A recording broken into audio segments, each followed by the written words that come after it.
शिव महापुराण में भगवान शिव के अनेक अवतारों का वर्णन मिलता है। कहीं कहीं भगवान शिव के 24 अवतार तो कहीं 19 अवतारों के बारे में उल्लेख किया गया है। इन अवतारों के अलावा भगवान शिव के अनेक अंश अवतार भी हुए हैं। इन अवतारों में से कुछ अवतार तंत्र मार्गी हैं तो कुछ अवतार दक्षिण मार्गी।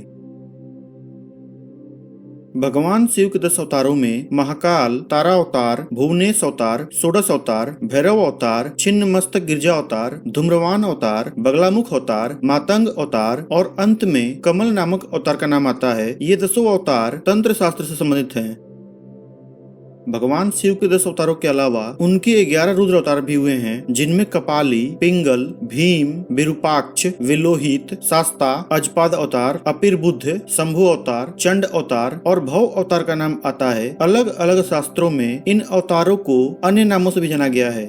भगवान शिव के 10 अवतार और 11 रुद्र अवतार के अलावा उनके अन्य अवतार भी हैं, जिनमें से दुर्वासा अवतार, महेश अवतार, वृषभ अवतार, पिपलाद अवतार, वैश्यनाथ अवतार, द्विजेश्वर अवतार, हंसरूप अवतार, अवधूतेश्वर अवतार, भिक्षुवर्य अवतार, सुशेश्वर अवतार, ब्रह्मचारी अवतार, सुनतंत्रक अवतार, द्विज अवतार, अश्वत्थामा अवतार, किरात अवतार, नटेश्वर अवतार और हनुमान अवतार का नाम आता है। इन अवतारों को शिव महापुराण के अनुसार भगवान शिव का अंश अवतार भी माना गया है। भगवान शिव के वीरभद्र अवतार में वीरभद्र को भगवान शिव का गण माना गया है। यह अवतार उनकी जटा से उत्पन्न हुआ था। जब राजा दक्ष द्वारा आयोजित यज्ञ में माता सती ने अपनी देह त्याग कर दी तो क्रोधवश भगवान शिव ने अपनी सिर से एक जटा उखाड़ी थी और उसे पर्वत पर पटक दिया था। इस घटना के बाद भगवान शिव की जटा से एक महाभयंकर वीरभद्र प्रकट हुए। शिव के इस वीरभद्र अवतार ने राजा दक्ष के यज्ञ को विध्वंस कर दिया और दक्ष का सिर काटकर शिव के सामने रख दिया। बाद में भगवान शिव ने दक्ष के सिर पर एक बकरे का सिर लगा दिया और उन्हें जिंदा कर दिया।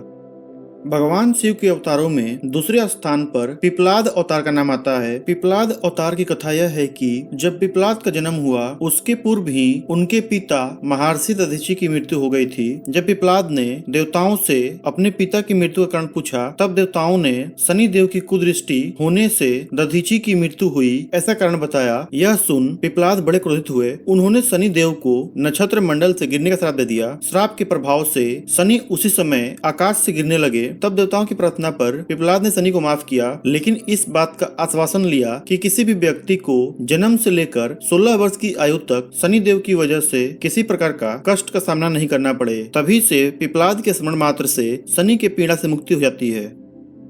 भगवान शिव के तीसरे अवतार में नंदी अवतार की कहानी आती है। कथा के अनुसार शिलाद नामक एक मुनि ब्रह्मचारी थे। वंश समाप्त होता देख शिलाद के पितरों ने उनसे संतान उत्पन्न करने को कहा। शिलाद ने अयोनिज और मृत्युहीन संतान की कामना से भगवान शिव की तपस्या की। तब शिव के वरदान से कुछ समय बाद भूमि जोतते हुए शिलाद को भूमि से उत्पन्न एक बालक मिला। शिलाद ने उसका नाम नंदी रखा। भगवान शिव ने नंदी को अपने गणों का अध्यक्ष बनाया। कुछ समय पश्चात मरुतों की पुत्री सुयसा के साथ नंदी का विवाह हुआ। शिव महापुराण के अनुसार भगवान शिव के चौथे अवतार भैरव को माना गया है। कथा के अनुसार एक बार ब्रह्मा और विष्णु स्वयं को श्रेष्ठ मानने के लिए एक दूसरे से बहस करने लगे। इसी दौरान वहां तेज पुंज के मध्य में एक पुरुषाकृति दिखाई पड़ी, जिसे देखकर ब्रह्मा जी ने कहा, चंद्रशेखर तुम मेरे पुत्र हो, अतः मेरी शरण में आ जाओ। ब्रह्मा जी की बात सुनकर भगवान शिव को क्रोध आ गया। उन्होंने उस पुरुषाकृति को कहा कि आप काल की भांति शोभित होने वाले साक्षात कालराज हो। भीषण होने के कारण आप भैरव हो। भगवान शिव से इन दोनों वरों को प्राप्त कर काल भैरव ने अपनी उंगली के नाखून से भगवान ब्रह्मा के 5वें सिर को काट दिया। ब्रह्मा के 5वें सिर कटने के कारण काल भैरव को ब्रह्म हत्या का दोष लगा। तत्पश्चात काल भैरव को काशी में ब्रह्म हत्या के दोष से मुक्ति मिली और वो उसी नगर में बस गए। शिव महापुराण के अनुसार काल भैरव को भगवान शंकर का पूर्ण रूप बताया गया है। शिव महापुराण के अनुसार भगवान शिव के 5वें अवतार अश्वत्थामा को माना गया है। अश्वत्थामा भगवान शिव के अंशावतार थे। महाभारत में गुरु द्रोणाचार्य के पुत्र अश्वत्थामा ही एकमात्र ऐसे योद्धा थे जो युद्ध में कौरवों को जीत दिलाने की क्षमता रखते थे, लेकिन उन्हें युद्ध के अंत में सेनापति बनाया गया। द्रोणाचार्य ने भगवान शिव को पुत्र रूप में पाने के लिए घोर तपस्या की थी। उनकी इस तपस्या से प्रसन्न होकर भगवान शिव ने उन्हें वरदान दिया था कि वो उनके पुत्र के रूप में अवतीर्ण होंगे। समय आने पर स्वंतिक रुद्र ने अपने अंश से द्रोण के बलशाली पुत्र अश्वत्थामा के रूप में अवतार लिया। ऐसी भी मान्यता है कि अश्वत्थामा अमर हैं और आज भी धरती पर निवास करते हैं। शिव महापुराण के अनुसार भगवान शिव का छठा अवतार सर्भा अवतार है। सर्भा अवतार में भगवान शंकर का स्वरूप आधा मृग और शेष शरीर सर्व पक्षी का है। पुराणों में ऐसा वर्णित है कि जब हिरण्यकश्यप का वध करने के बाद भगवान नरसिंह का क्रोध शांत नहीं हुआ तो देवगण शिव जी के पास पहुँचे। तब भगवान शिव ने सर्भा अवतार लिया और इसी अवतार में वे भगवान नरसिंह के पास पहुँचे तथा उनकी स्तुति की। लेकिन जब भगवान नरसिंह की क्रोध अग्नि शांत नहीं हुई तब यह देखकर सर्भ रूपी भगवान शिव ने उन्हें अपनी पूंछ में लपेटकर वहां से उड़ चले। भगवान शिव के सर्वावतार की शक्ति देख भगवान नरसिंह की क्रोध अग्नि शांत हुई और तत्पश्चात उन्होंने भगवान शिव की बड़े ही विनम्र भाव से स्तुति की।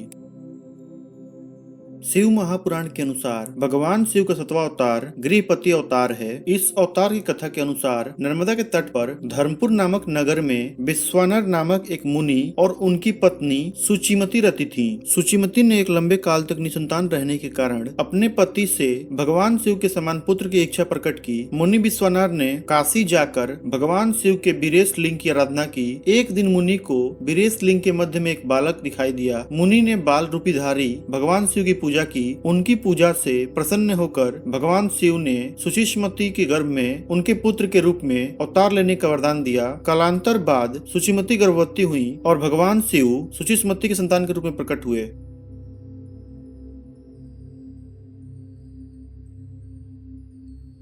शिव महापुराण के अनुसार भगवान शिव के 8वें अवतार के रूप में ऋषि दुर्वासा का नाम आता है। धर्म ग्रंथों के अनुसार सती अनुसुईया के पति महर्षि अत्रि ने भगवान ब्रह्मा के निर्देश अनुसार पत्नी सहित ऋक्षकुल पर्वत पर पुत्र कामना के लिए घोर तपस्या किए। उनके तप से प्रसन्न होकर ब्रह्मा, विष्णु और महेश तीनों उनके आश्रम आ गए। तीनों देव ने उन्हें वरदान दिया कि समय आने पर उनके अंश से महर्षि अत्रि और सती अनुसुईया को 3 पुत्र होंगे जो त्रिलोकी में विख्यात तथा माता पिता का यश बढ़ाने वाले होंगे। समय आने पर ब्रह्मा जी के अंश से चंद्रमा पुत्र रूप में उत्पन्न हुए। भगवान विष्णु के अंश से दत्तात्रेय उत्पन्न हुए और भगवान शिव के अंश से मुनिवर दुर्वासा का जन्म हुआ। भगवान शिव का रुद्र अवतार होने के कारण मुनिवर दुर्वासा अति शीघ्र क्रोधित हो जाते थे। शिव महापुराण के अनुसार भगवान हनुमान भगवान शिव के 9वें अवतार हैं। भगवान हनुमान वानरराज केसरी और माता अंजनी के पुत्र के रूप में जन्म लिए जो अत्यंत तेजस्वी, प्रबल और पराक्रमी थे। भगवान हनुमान को भगवान शिव का अंशावतार माना जाता है। शिव महापुराण के अनुसार भगवान शिव का 10वां अवतार वृषभ अवतार माना गया है। धर्म ग्रंथों के अनुसार इस अवतार में भगवान शिव ने विष्णु पुत्र का संहार किया था। जब भगवान विष्णु दैत्यों को मारने के लिए पाताल लोक गए उस समय भगवान विष्णु के प्रबल प्रकोप से उनके बहुत से पुत्र उत्पन्न हुए। भगवान विष्णु के उन पुत्रों ने पाताल लोक से पृथ्वी पर बड़ा ही उपद्रव किया। इससे घबराकर ब्रह्मा जी ऋषि मुनियों को लेकर भगवान शिव के पास पहुँचे और पृथ्वी लोक की रक्षा करने की प्रार्थना की। तब भगवान शंकर ने वृषभ रूप धारण कर भगवान विष्णु के पुत्रों का संहार किया। तब से इस अवतार को वृषभ अवतार के रूप में जाना गया है। शिव महापुराण के अनुसार भगवान शिव के अवतारों में 11वें स्थान पर यतिनाथ अवतार का नाम आता है। कथा के अनुसार अर्बुदाचल पर्वत के समीप शिव भक्त आहुका भील दंपति रहते थे। एक बार भगवान शंकर यतिनाथ के भेष में उनके घर आए। उन्होंने भील दंपति से रात में उनके घर रहने की इच्छा प्रकट की। आहुका ने अपने पति को गृहस्थ की मर्यादा का स्मरण कराते हुए स्वयं धनुष बाण लेकर बाहर रात बिताने और यति को घर पे विश्राम करने की प्रस्ताव रखी। इस तरह आहुक धनुष बाण लेकर बाहर चला गया। प्रातः काल आहुका और यति ने देखा कि वन्य प्राणियों ने आहुक को मार डाला है। इस पर यतिनाथ बहुत दुखी हुए। तब आहुका ने उन्हें शांत करते हुए कहा कि आप शोक न करें, अतिथि सेवा में प्राण विसर्जन हमारा धर्म है और इसका पालन कर हम बहुत धन्य हुए हैं। जब आहुका भी अपने पति की चिताग्नि में जलने लगी तो भगवान शिव ने उन्हें दर्शन देकर अगले जन्म में पुनः अपने पति से मिलने का वरदान दिया। भगवान शिव के कृष्ण नसन अवतार की कहानी इक्ष्वाकु वंश के राजा नभग से जुड़ी हुई है। युवावस्था में जब नभग विद्याध्ययन के लिए गुरुकुल गए तो उन्हें वापस लौटने में काफी विलम्ब हुआ। यह देख उनके भाइयों ने आपस में ही संपूर्ण राज्य का विभाजन कर दिया। वापस लौटने पर जब नभग को इस बात का ज्ञात हुआ तो वे अपने पिता के पास गए। उनके पिता ने यज्ञ संपन्न करके धन प्राप्त करने को कहा। पिता की आज्ञा लेकर नभग यज्ञ भूमि में गए और वैश्य देव सूक्त का संपूर्ण उच्चारण कर यज्ञ संपन्न किया। तत्पश्चात पश्चात उन्हें असीम धन की प्राप्ति हुई, परंतु ठीक उसी समय भगवान शिव कृष्ण के रूप में प्रकट हुए और नभग से धन वापस ले लिया। विवाद बढ़ने पर कृष्ण रूपी भगवान शिव ने नभग के पिता को समझौता करने बोला, परंतु नभग के पिता श्राद्ध देव ने तुरंत ही भगवान शिव को पहचान लिया और नभग को उनकी स्तुति करने बोले। नभग भगवान शिव के चरणों में गिर पड़े। यह देख भगवान शिव बहुत प्रसन्न हुए और राजा नभग को यज्ञ और धार्मिक कार्यों का महत्व बताया। इस अवतार को कृष्ण दर्शन अवतार के नाम से जाना गया है। भगवान शिव के अवतारों में 13वें स्थान पर अवधूत अवतार का नाम आता है। भगवान शंकर ने अवधूत अवतार लेकर देवराज इंद्र के अहंकार को चूर किया था। यह बात उस समय की है जब देवराज इंद्र बृहस्पति देव एवं अन्य देवताओं को साथ लेकर कैलाश पर्वत पर भगवान शिव के दर्शन के लिए गए, परंतु इंद्रदेव की परीक्षा लेने के लिए भगवान शिव ने अवधूत रूप धारण कर लिया और देवराज इंद्र का मार्ग रोक लिया। देवराज इंद्र ने अवधूत रूपी भगवान शिव से बार बार परिचय पूछा, पर भगवान शिव चुप रहे। इस पर क्रोधित होकर देवराज इंद्र ने अपना वज्र निकाला, परंतु जैसे ही वे वज्र प्रहार करने वाले थे उनका हाथ पत्थर का हो गया। इस घटना को देखकर ऋषि बृहस्पति ने तुरंत ही शिव जी को पहचान लिया और पूरी विधि के साथ में उनकी स्तुति की। यह देखकर भगवान शिव प्रसन्न हुए और देवराज इंद्र को माफ कर दिया।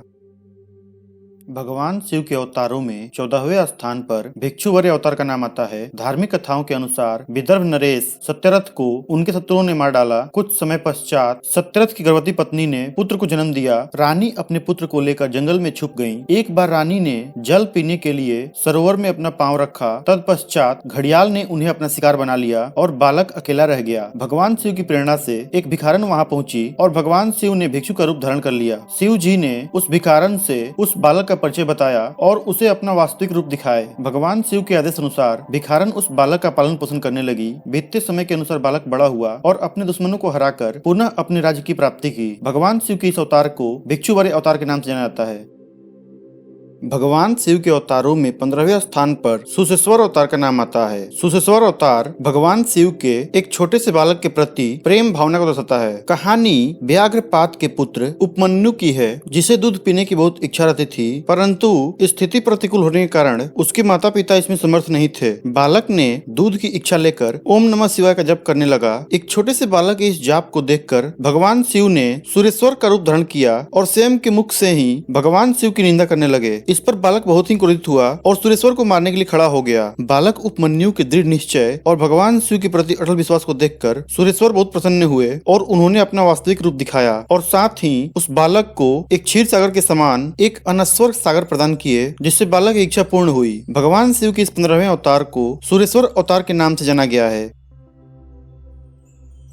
महाभारत के अनुसार वनवास के दौरान जब अर्जुन भगवान शंकर को प्रसन्न करने के लिए तपस्या कर रहे थे, तभी उसी समय दुर्योधन का भेजा हुआ एक राक्षस शुकर का रूप धारण कर अर्जुन को मारने चला। अर्जुन ने शुकर पर अपने बाण से प्रहार किया, परंतु ठीक उसी समय भगवान शंकर ने किरात भेष धारण कर उसी शुकर पर बाण चलाया। शिव की माया के कारण अर्जुन उन्हें पहचान नहीं पाए और शुकर पर अपने अधिकार का दावा करने लगे। इस बात को लेकर दोनों में विवाद हुआ और बात युद्ध तक पहुँच गयी। अर्जुन की वीरता देखकर भगवान शिव अति प्रसन्न हुए और अपने वास्तविक स्वरूप में आकर अर्जुन को कौरवों पर विजय पाने का आशीर्वाद दिया। भगवान शिव का यह अवतार किरात अवतार के नाम से जाना गया है।